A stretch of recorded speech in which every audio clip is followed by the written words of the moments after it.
ಶಿರಸಿ ಮತ್ತು ಸಿದ್ದಾಪುರ ಪಟ್ಟಣದಲ್ಲಿ ಶನಿವಾರ ಸಂಜೆ ಮಳೆ ಸುರಿದು ಇಳೆ ತಂಪಾಗಿಸಿತು.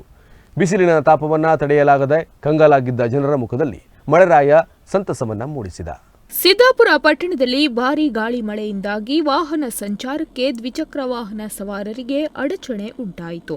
ಒಮ್ಮೆಲೆ ಮಳೆ ಸುರಿದ ಪರಿಣಾಮ ಅಂಗಡಿಯ ಹೊರಗಡೆ ಇದ್ದ ವಸ್ತುಗಳು ಒದ್ದೆಯಾಗುತ್ತಿವೆ ಎಂದು ಅಂಗಡಿಕಾರರು ಗಡಿಬಿಡಿಯಲ್ಲಿ ವಸ್ತುಗಳನ್ನು ಅಂಗಡಿಯ ಒಳಗೆ ಇಡುತ್ತಿರುವ ದೃಶ್ಯ ಕಂಡುಬಂತು. ಸಹಜವಾಗಿ ಪಟ್ಟಣದ ಎಲ್ಲೆಡೆ ವಿದ್ಯುತ್ ವ್ಯತ್ಯಯಗೊಂಡಿತ್ತು.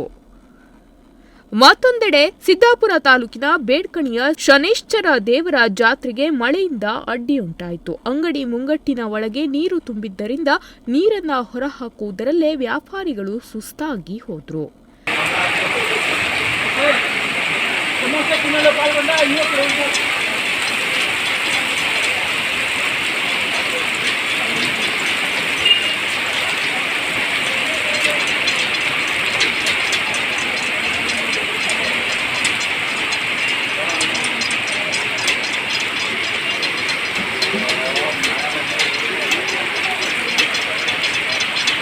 ಇನ್ನು ಶಿರಸಿ ನಗರದ ಕೆಲವು ಕಡೆ ಮಳೆ ಬಿದ್ದಿದೆ.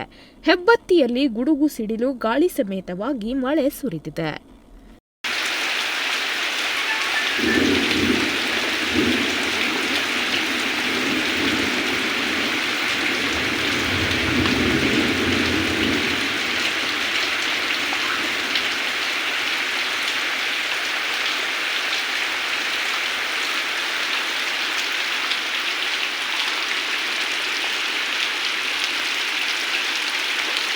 ದಿವಾಕರ್ ನಾಯ್ಕ್, ನುಡಿಸಿರಿ ನ್ಯೂಸ್, ಸಿದ್ದಾಪುರ.